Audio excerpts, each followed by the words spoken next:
ये 26 पार्टियों का जो INDA ये बना है उसका पैनिक रिएक्शन है। आप 334A जो आपने प्रावधान किया है वो अनिश्चित काल तक चलता रहेगा और 2024 का भारी जुमलेबाजी करके महिलाओं को छलने का काम करेंगे। आप आरक्षण के विरोधी हैं। 2015 याद करिए, मोहन भागवत जी थे, उन्होंने क्या कहा कि आरक्षण पर पुनर्विचार होना चाहिए। आरक्षण कोई आपकी कृपा से है? आरक्षण आपकी कृपा से नहीं है, संविधान के प्रावधानों के अनुसार है। नमस्कार, आप देख रहे हैं इनसाइडर लाइव और मैं हूं आपके साथ पूजा। आज लोकसभा में नारी शक्ति वंदन अधिनियम को लेकर चर्चा हो रही है। कांग्रेस सहित कई विपक्षी दल ने इस बिल का समर्थन किया है। जदयू ने भी इस बिल का समर्थन किया है। जदयू के राष्ट्रीय अध्यक्ष ललन सिंह ने चर्चा में भाग लिया और बताया कि उनकी पार्टी इस बिल के समर्थन में है।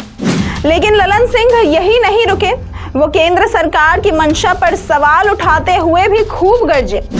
जदयू के राष्ट्रीय अध्यक्ष व सांसद ललन सिंह ने कहा कि हमारी पार्टी इस बिल के समर्थन में है। उन्होंने कहा कि हम इसलिए इस बिल का समर्थन कर रहे हैं क्योंकि हमारा विश्वास नारी सशक्तिकरण पे है। लेकिन ललन सिंह ने इस बिल को लेकर केंद्र सरकार की मंशा पर भी सवाल उठाया है। उन्होंने कहा कि ये बिल जो 26 दलों का गठबंधन बना है उसके पैनिक रिएक्शन में आया है। ये 2024 का सबसे बड़ा चुनावी जुमला है। ये महिलाओं को छलने का काम है। 2014 में इन्होंने युवाओं को हर साल 2 करोड़ रोजगार देने के नाम पर छला और गरीबों को काला धन वापस लाकर 15-15 लाख देने के नाम पर छला। इस बार ये देश की महिलाओं को छलना चाहते हैं क्योंकि इनकी मंशा ठीक नहीं है। सभापति महोदय, महिला आरक्षण बिल 2023 का हमारी पार्टी जनता दल यूनाइटेड समर्थन करती है।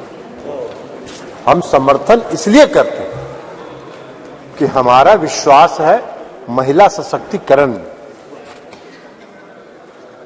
लेकिन जो सरकार ने जो बिल लाया है और जो इनकी मंशा है, वो मंशा इनको महिलाओं को सांसद में या विधानसभाओं में आरक्षण देना नहीं है। ये 26 पार्टियों का जो INDA ये बना है उसका पैनिक रिएक्शन है। उसके पैनिक रिएक्शन में इन्होंने ये बिल लाया। इनकी कोई मंशा नहीं है। ये जुमला है, सबसे बड़ा 2024 का चुनावी जुमला है। ये महिलाओं को छलने का काम इस बार करना चाहते हैं। 2014 में इन्होंने इस देश के बेरोजगारों को छला, 2 करोड़ लोगों को रोजगार का वादा करके।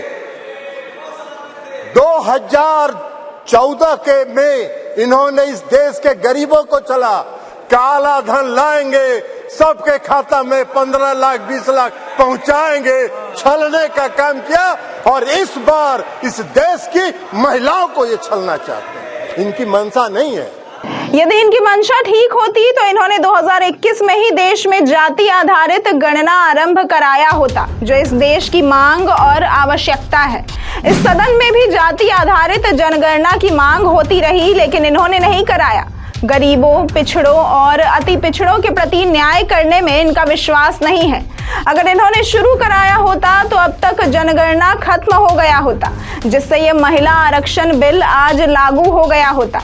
इन्होंने 334A का जो प्रावधान किया है वो अनिश्चित काल तक चलता रहेगा और 2024 का भारी जुमलेबाजी करके महिलाओं को छलने का काम किया जाएगा। लेकिन इस देश की जनता ये जान चुकी है कि ये लोग भारी जुमालेबाज हैं। अगर इनकी मंशा होती तो 2021 में इन्होंने जाति आधारित जनगणना प्रारंभ कराया होता। इसलिए कि इस देश की मांग है, इस देश की आवश्यकता है कि जाति आधारित जनगणना आप कराएं। और इस सदन में मांग होती रही, आप नहीं कराए, इसलिए कि आपको कराना नहीं। आप गरीबों को, अति पिछड़ों को प्रति न्याय करने में आपका विश्वास नहीं है, आपका भरोसा नहीं है, इसलिए आपने जनगणना नहीं कराया। और अगर आपने शुरू कराया होता, अब तक तो जनगणना खत्म हो गया होता और आज लागू हो गया होता ये महिला आरक्षण बिल। आज इसकी जरूरत नहीं होती, लेकिन आपकी मंशा नहीं है। आप 334A जो आपने प्रावधान किया है वो अनिश्चित काल तक चलता रहेगा और 2024 का भारी जुमलेबाजी करके महिलाओं को छलने का काम करेंगे। लेकिन महिलाएं, इस देश की जनता आपकी जान गई है, आप भारी जुमलेबाज हैं, आपके किसी जुमले पर उसको भरोसा नहीं है, उसको विश्वास नहीं। ललन सिंह ने कहा कि इस सरकार को आज ही ऐलान करना चाहिए कि ये देश में जाति आधारित जनगणना कराएंगे, लेकिन ये ऐसा नहीं कहेंगे क्योंकि ये लोग आरक्षण के विरोधी हैं। 2015 में इन लोगों को गाइड करने वाली संस्था के प्रमुख मोहन भागवत ने कहा था कि आरक्षण पर पुनर्विचार होना चाहिए। आरक्षण कोई इनकी देन थोड़ी है जिस पर पुनर्विचार होना चाहिए। आरक्षण इनकी कृपा से नहीं बल्कि संविधान के कारण प्राप्त हुआ है। आज जो महिला आरक्षण बिल लाया गया है उसमें भी पिछड़ों और अति पिछड़ों को आरक्षण दिया जाना चाहिए। आज जब बिहार सरकार ने जाति आधारित गणना कराया तो केंद्र सरकार उसके विरोध में सुप्रीम कोर्ट में खड़ी हो गई। यही इनका असली चेहरा है। बिहार पहला राज्य है जो 2005 में सरकार बनी, 2006 में 50% महिलाओं को आरक्षण दिया। 2015 में सरकार बनी, महागठबंधन की सरकार बनी। 2016 में 35% राज्य सरकार की सारी सेवाओं में आरक्षण दिया महिलाओं को।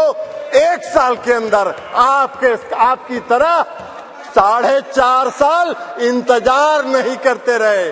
कल प्रधानमंत्री जी का सुन रहे थे, आंकड़ा की बात कर रहे थे। अरे आंकड़ा तो आपका 2019 से था, काहे नहीं किया आपने?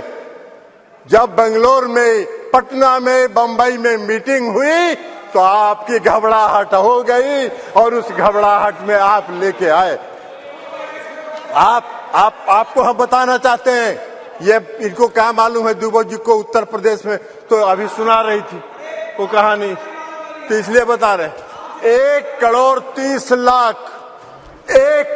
30 लाख ग्रामीण महिलाओं को बिहार की सरकार ने जीविका के माध्यम से सशक्त करने का काम किया है, गरीब महिलाओं को।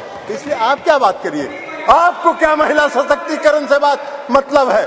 आपको कोई महिला सशक्तिकरण से मतलब नहीं है। इस सरकार को महिला सशक्तिकरण से कोई मतलब नहीं है। इस सरकार को अपनी कुर्सी से मतलब है और उस कुर्सी को बचाए रखने के लिए कोई भी जुमला ये कर सकते हैं, कोई भी जुमलेबाजी ये कर सकते हैं।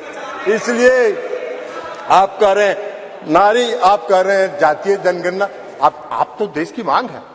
आप कहिए, आप आज ऐलान करिए इस सदन में कि हम इस देश में जाति आधारित जनगणना कराएंगे। आप नहीं कराना चाहते इसलिए कि आप उसका विरोध करते हैं, आप आरक्षण के विरोधी हैं। 2015 याद करिए क्या हुआ, बोले थे आपके जो संस्थापक एक हैं, पीछे से जो संस्था आपको जो गाइड करती है, उसने क्या कहा था आपको?